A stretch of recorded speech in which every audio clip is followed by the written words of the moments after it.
Дәуітке тиіспе. Дәуіт пайғамбардың тұсында Ғайдуна деген қаланы ордалы жылан басады.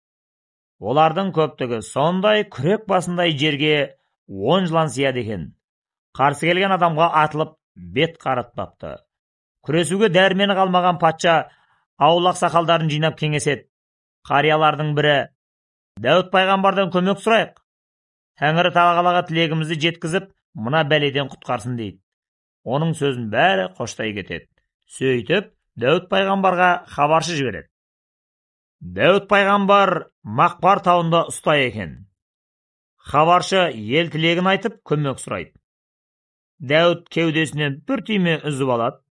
Оны төске қойып балғамен 3 рет ұрады. Сол сәтте түймесі жәндікке айналып кетеді. Оны хабаршыға беріп тұрып, қалаға кіргенде алақаныңды аш.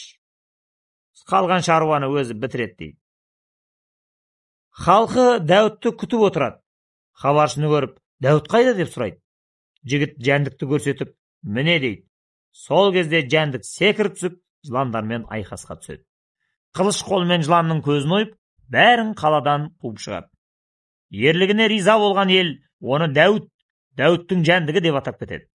Оған қасиетті киелі деп құрмет көрсетеді.